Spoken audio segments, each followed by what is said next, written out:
Bienvenue à Cité Passion. Welcome to the Passion Center. Je suis changé, je suis sauvé, nouvelle journée, je suis changé, I've been changed,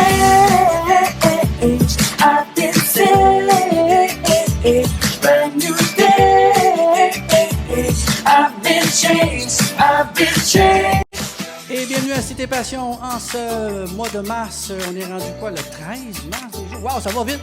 Et qui dit mois de mars, changement d'horaire, on va du plaisir. On se retrouve dans quelques instants avec la suite du message et un temps de louange. Que Dieu vous bénisse. Bonne réunion. Ton amour est surnaturel. I put my hands in the air cause you heard my prayer. A transformation radical. I've been changed, I've been saved, brand new day, I've been changed, je suis changé, je suis sauvé, nouvelle journée, I've been changed.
Amen. Et donc, merci encore d'être des nôtres, c'est-à-dire, j'espère que vous avez apprécié le band Révélation.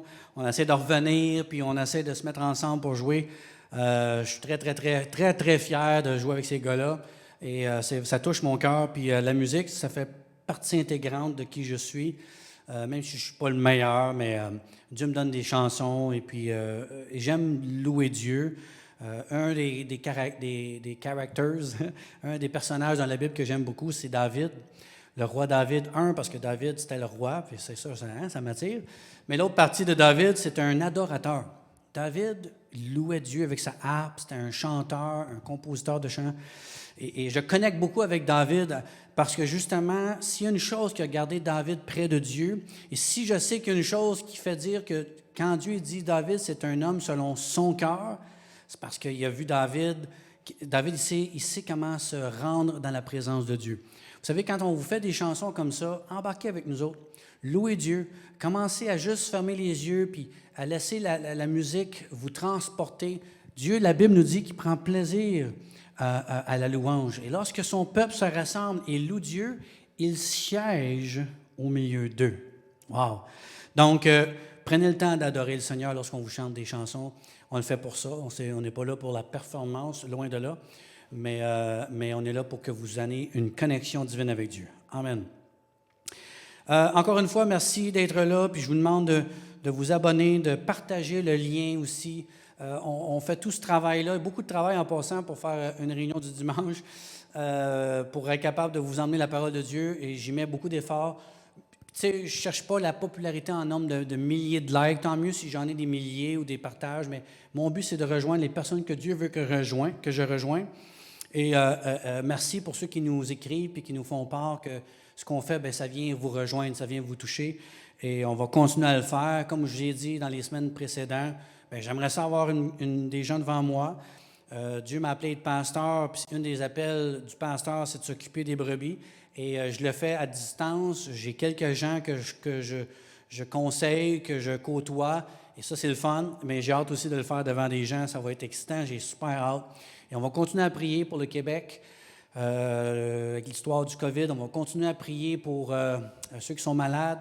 J'entends parler justement des gens qui ont eu le vaccin, qui sont malades. Je trouve ça triste. Alors, ma prière, c'est que Dieu, vraiment, tu mets ta main. Mets ta main, Seigneur, sur les gens qui vivent cette difficulté-là.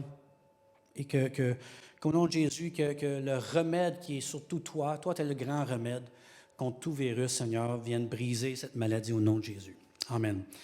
Alors, on va rentrer dans le timing de Dieu. J'espère pouvoir la compléter aujourd'hui. Sinon, bien, c'est pas grave, je continuerai la semaine prochaine ou l'autre semaine d'après. Je vous ai promis d'avoir le pasteur Tony, mon pasteur.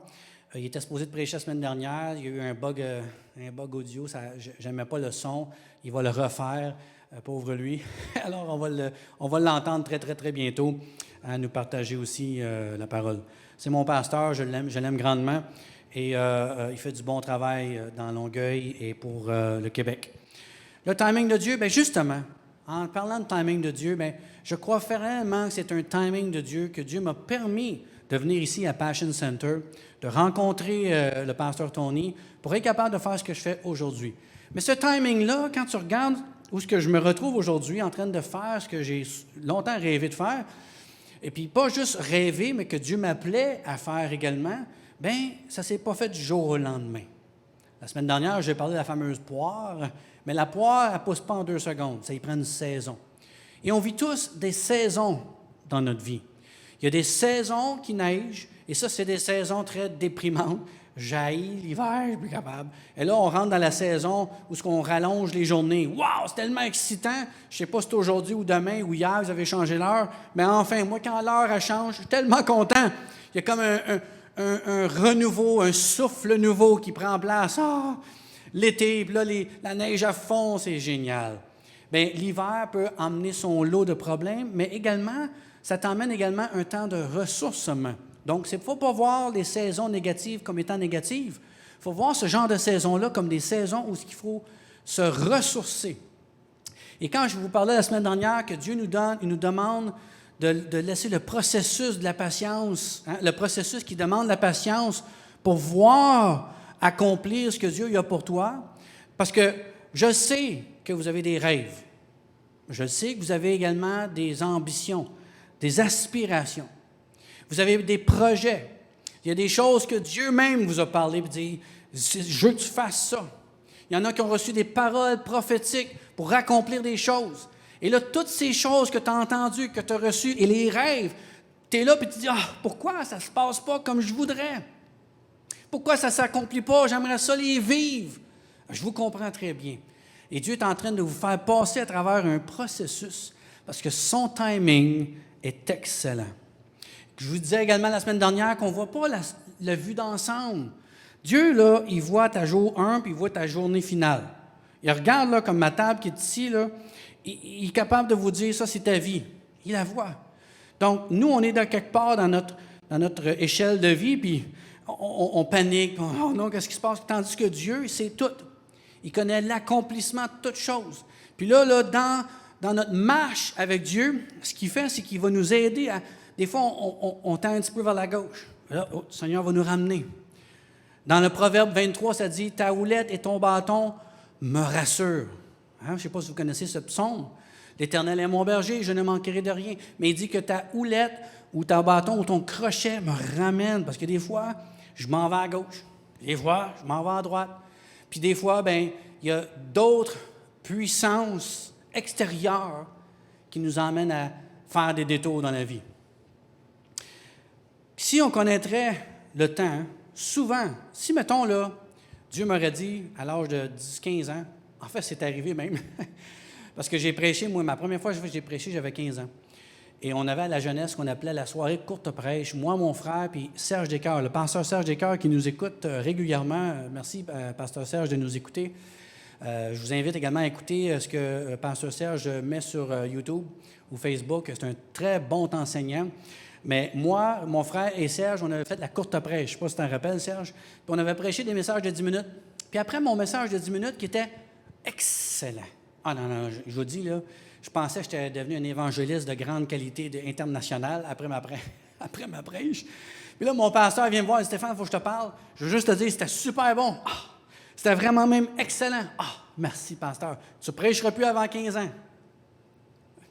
Pourquoi tu me dis ça? Il m'a découragé tellement. Mais dans le fond, c'est souvent comme ça, c'est que Dieu nous donne des fois des visions, Dieu nous donne des rêves, Dieu nous donne des ambitions, des projets, puis on voudrait que ça arrive tout de suite. Puis s'il faudrait que Dieu nous dise, ça n'arrivera pas tout de suite, ça va arriver dans 20 ans ou dans 15 ans, on serait tous découragés. On serait tous découragés.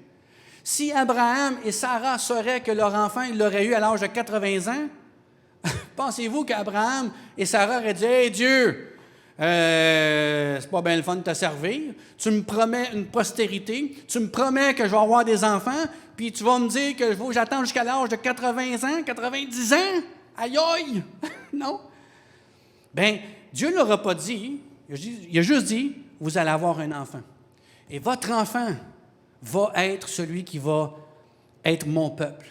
Mon peuple va naître de ton fils. » Wow, toute une promesse. Et Abraham, par la foi, il a cru en Dieu. Et là, le temps a passé pour Abraham, parce qu'il était devenu vieux, puis ridé, puis ce qui vient avec l'âge, souvent, je vais dire des affaires que vous allez peut-être rire, mais les petites pilules bleues n'existaient pas dans ce temps-là. Fait que là, Abraham, il regarde sa femme, puis sa femme n'était peut-être pas trop sexy, là. Je sais pas, Dieu, si tu regardes ma femme de ce temps-ci, là, mais à 80 ans, il faut que j'ai un enfant. Je le dis avec humour, puis je sais que s'il y aurait du monde ici, vous partiriez à rire. mais c'est quand tu regardes la vraie vie, là, mais c'est ça. C'est que Dieu a donné une promesse à Abraham d'avoir un enfant, et de son enfant verrait une postérité, et là, il n'y a pas d'enfant, puis là, il est vieux. Bien, c'est fini. Ça veut dire que, Seigneur, ça ne marche pas. Mais Dieu avait un plan. Puis c'était le timing de Dieu. C'est ce que Dieu voulait quand il voulait que Abraham et Sarah puissent avoir cet enfant-là à cet âge-là. C'était sa volonté. Connaître sa volonté, c'est ça qui n'est pas évident pour nous autres. Parce que, en fait, je pense que Dieu ne nous la révèle pas toujours, parce qu'on serait souvent découragés. Si Dieu révélerait à l'apôtre Paul que si tu embarques sur ce bateau-là, il va y avoir une tempête, une des pires tempêtes qui s'appelle l'Euraquillon, juste le nom il est dégueulasse. La tempête Euraquillon qui est venue qui est venu faire naufrage au bateau. Écoute, on aurait pu y laisser la peau. Si Paul savait ça d'avance, il n'aurait pas pris le bateau. Puis si Paul n'aurait pas pris le bateau, mais il n'aurait pas été là pour sauver des gens, pour parler de la parole de Dieu à ces gens-là. Donc, il y a plein de choses qui font que des fois, on se demande, le peuple d'Israël, lorsqu'ils ont été sortis d'Égypte, vous allez retrouver ça dans Exode, le chapitre 13. Quand ils sont sortis de l'Égypte, Dieu les a fait prendre le chemin le plus long. Ils ont fait décider de prendre le chemin dans le désert. Parce que ça dit dans ce texte-là, Dieu ne le conduisit point par le chemin du pays des Philistins, quoique le plus proche, car Dieu dit, le peuple pourrait se repentir en voyant la guerre et retourner en Égypte. Autrement dit, si le peuple va prendre le chemin le plus court, hey, on va y arriver. Puis là, il aurait vu tout ça, les Philistins, les ennemis, la guerre. Moi, je ne veux rien savoir de ça. Je vais retourner en Égypte. Des fois, on est tellement sans dessin, excusez-moi, je ne veux pas dire ça méchamment. Moi, je suis tellement sans dessin, que des fois, on ne réalise pas, mais si on aurait vraiment le vrai portrait, on se retournerait dans l'esclavage. Il y a des gens qui vont dire, finalement, suivre Dieu, c'est pas facile, hein?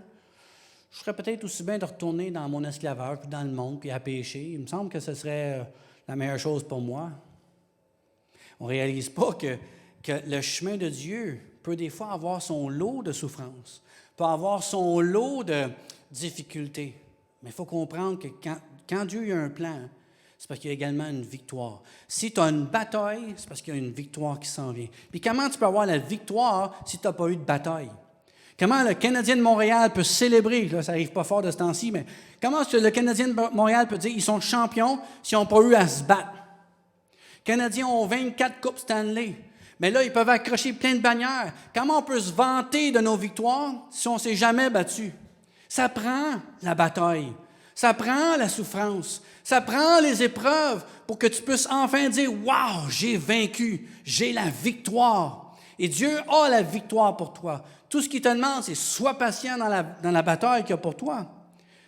Donc, je vous ai dit que ça nous prend accepter le timing de Dieu, c'est ce potentiel.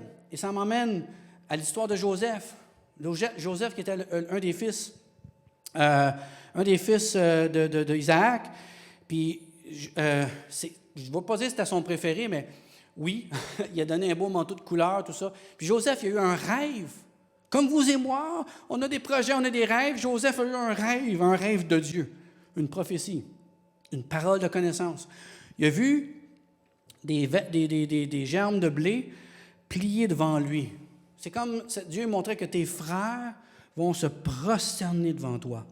Et toi, tu vas être debout, puis tu vas leur donner de l'abondance. Puis là, lui, Joseph, avec ce rêve-là, il est allé le dire à ses frères. Peut-être que ce n'était pas le bon timing d'aller partager le rêve que Dieu t'a donné à ses frères. Parce que ses frères, ils ont trouvé ça très insultant. T'es qui, toi, le petit Joseph? Hein? C'est un des derniers enfants, pas le dernier, mais un des derniers. On sait bien, toi, le petit jeune, t'es le petit préféré à papa, là. Puis là, tu t'en viens nous dire tes petits rêves que toi, tu vas nous dominer. Pff, ils ont vendu Joseph, toi.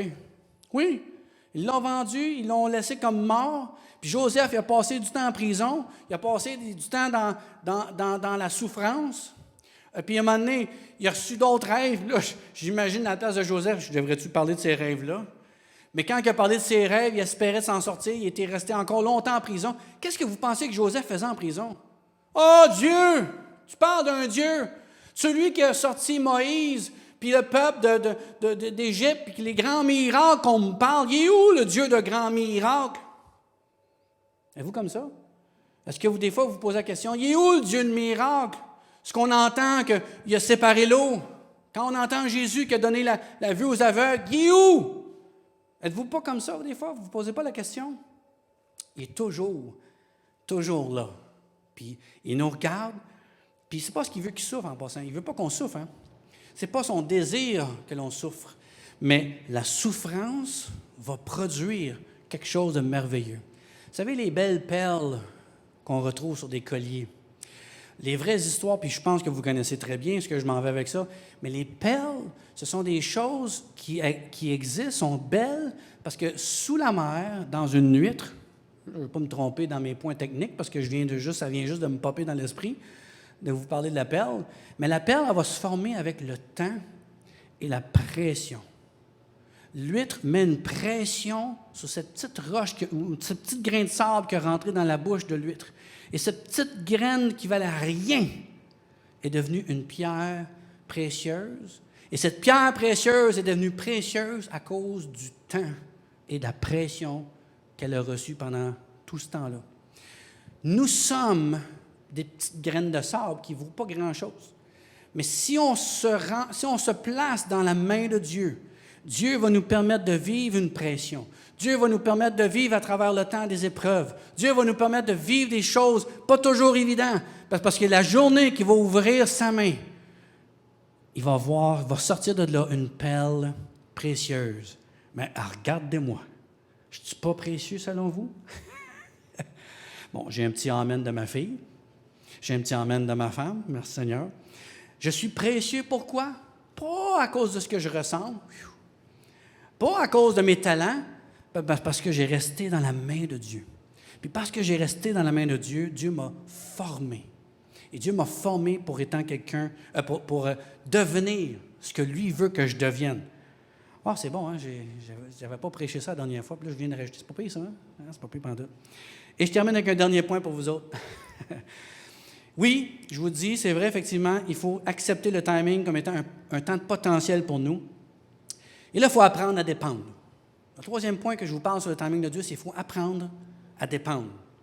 Parce que c'est bien beau, Stéphane, ce que tu me dis là, on va me garocher dans une huître, puis il faut vraiment que je dépende de Dieu. Il faut vraiment que je m'abandonne à Dieu. Ben oui. Et s'il y a une chose qui vient casser l'homme, s'il y a une chose qui vient briser nos nations, s'il y a une chose qui vient emmener le divorce, s'il y a une chose qui emmène la maladie, s'il y a une chose qui emmène la guerre, c'est l'orgueil. On n'est pas capable d'avouer. On a tellement de la misère à juste avouer. J'ai fait tort, j'ai manqué mon coup. Mon orgueil, ma grande tête, ma tête dure m'a fait faire quelque chose, ou m'a fait dire quelque chose, ou j'ai été allé quelque part, j'aurais pas dû aller. Il faut apprendre à juste abandonner. Abandonner, premièrement, son orgueil. Vous savez, le diable lui-même, avant d'être Satan, il s'appelait Lucifer, l'ange le plus beau que Dieu avait fait. Puis l'ange en charge la louange. C'est pour ça que la musique, hein? C'est pour ça que la musique, il y a beaucoup de ténèbres dans la musique, beaucoup de saleté, des mauvais mots. Le diable copie tout ce que Dieu fait en passant. Je ne sais pas si vous savez ça, là, mais le diable va copier ce qui était déjà saint, il va le rendre malsain. Puis la musique surtout, parce qu'il était en charge de la musique. Et donc, Satan, dans son orgueil, voulait prendre la place de Dieu. Et là, dans les temps de la Bible, on ne peut pas savoir exactement, c'est-tu avant que l'homme soit créé? La plupart vont dire oui, avant même que la terre soit faite. Puis là, Dieu, là, il a pris Satan, puis tous les anges qui ont voulu se mettre contre Dieu, puis il les a déchoués sur la terre. Donc, le premier péché qui est rentré dans le monde, dans l'existence de ce que Dieu avait fait, c'est l'orgueil. Adam et Ève, dans le jardin, il y avait tout. Il y avait des fruits, il y avait tout leur appartenait. Là, Dieu a dit à l'homme, tu vas dominer sur toute chose. C'est toi le boss. Puis il a vu que l'homme était tout seul, il va te faire une femme. Puis vous deux ensemble, vous allez avoir du plaisir sur la terre. Puis là, le serpent est venu. Hey, tu vois-tu l'arbre que Dieu t'a défendu de manger? Savais-tu ça que si tu manges ce fruit-là, qu'est-ce qui va t'arriver? Tu vas avoir la connaissance du bien et du mal. Non seulement ça, tu vas être comme Dieu. L'orgueil. Et par orgueil, la femme a mangé. Et par orgueil, l'homme a mangé. Parce que depuis tous les temps, qu'est-ce que l'homme fait? C'est qu'il veut être Dieu. Regardez ce qui se passe aujourd'hui. L'homme, avec le pouvoir, avec l'argent, veut être Dieu. On veut battre la mort, on veut battre la vieillesse, on veut se battre contre Et tout ce qu'on fait, c'est qu'on empire les choses. Tout ce qu'on se fait, dans notre désir d'être Dieu, on rend la chose encore pire. Bien, il y a des virus qui naissent, on vit dans un. On a des maladies qui naissent, le cancer, le sida, et j'en passe. Il y a beaucoup de maladies qui sont faites à cause de l'orgueil de l'homme. L'homme qui défait ou qui est toujours en train d'aller à l'encontre des principes que Dieu a établis pour l'humanité.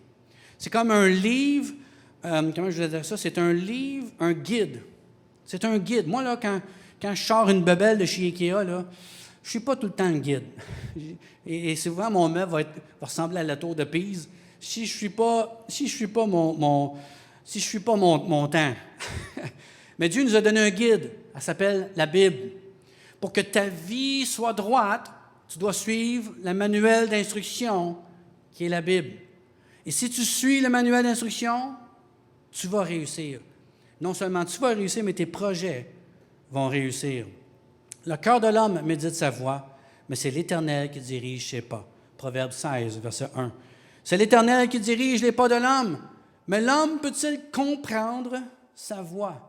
Autrement dit, le proverbe, ce qu'il dit, c'est que des fois, on médite notre propre voie, on pense qu'on l'a l'affaire, puis Dieu, tasse-toi de côté, moi, je vais la leader ma vie, excusez l'anglicisme, ça va bien aller, mais qu'est-ce qu'on comprend de nous-mêmes?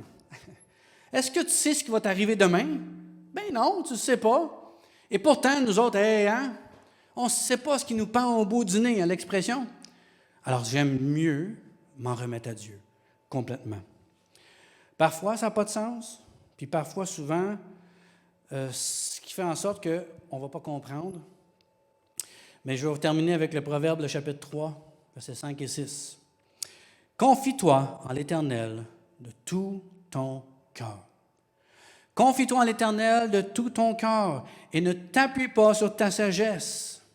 Reconnais-le dans toutes tes voies et il aplanira tes sentiers. » Quand il faut apprendre à dépendre, c'est la première chose. Confie-toi en l'Éternel de tout ton cœur.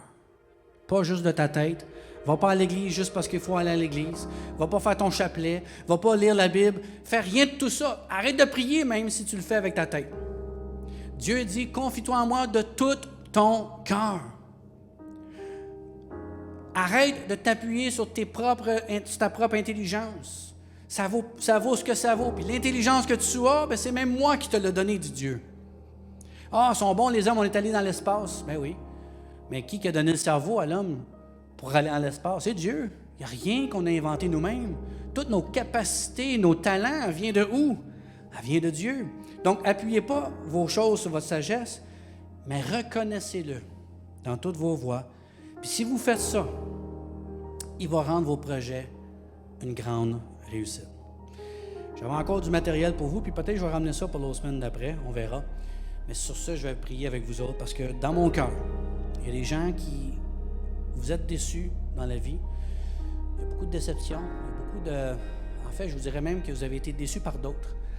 Ce que Dieu met sous mon cœur, c'est qu'il y a des gens qui vous ont fait des promesses qui ne se sont pas accomplies. Vous avez reçu également des paroles négatives. On vous a dit que vous étiez bon à rien. On vous a même dit que tu vas pas accomplir grand-chose dans ta vie. Mais moi, j'ai une parole pour toi. Reconnais Dieu dans tout. Maintenant, au moment, même quand on dit dans tout, là, ça dit même dans la souffrance. Ça ne dit pas reconnais Dieu juste quand ça va bien. Reconnais Dieu quand ça va relax. Ça dit reconnais-le dans toutes tes voies. Même si ta voie est tortueuse. Même si tu es en train de passer à travers un hiver pas facile. La saison que tu passes en ce moment, Dieu il sait. La tempête qui est sur ta tête en ce moment, Dieu est bien au courant. Le virus qui est dans le monde aujourd'hui, Dieu il est bien au courant. Il n'est pas énervé par rien. Tu veux lui faire confiance? Prie avec moi. Dieu, c'est pas facile, c'est vrai. C'est vrai, Seigneur, c'est pas facile. Mais je prie dans le nom de Jésus que ce que tu as su me montrer à moi, puis ça prend de l'humilité.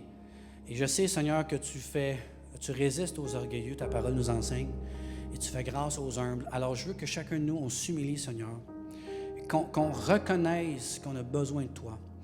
Puis, Seigneur, parce que je sais que parmi nous, des fois, on va souffrir, puis en fait, on est tous appelés à vivre des moments difficiles. Mais pourquoi souffrir plus qu'il faut, alors que, Seigneur, tu veux la victoire pour nous?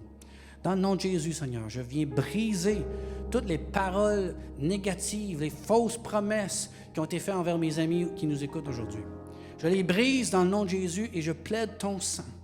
Et je prie, Seigneur, qu'on puisse pardonner à ceux qui nous ont offensés, qu'on se pardonne nous-mêmes parce qu'on en a besoin, mais surtout, Seigneur, qu'on se remette complètement à toi. Père, prends toute la place qui te revient.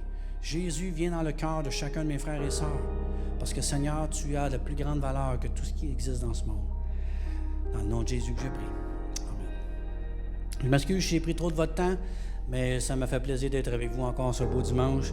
Je vous souhaite un début de printemps fantastique, ça s'en vient dans quelques jours. Et puis, j'ai hâte de vous reparler, j'ai hâte de vous voir en vrai. Écrivez-nous, faites-nous connaître vos requêtes de prière, vos commentaires, et ça va nous faire plaisir de vous répondre. Amen. À la semaine prochaine, que Dieu vous bénisse. Bye-bye. For everything there is a season, and a time for every matter under heaven, a time to be born, and a time to die, a time to plant, and a time to pluck up what is planted, a time to kill, and a time to heal, a time to break down, and a time to build up, a time to weep, and a time to laugh, a time to mourn, and a time to dance.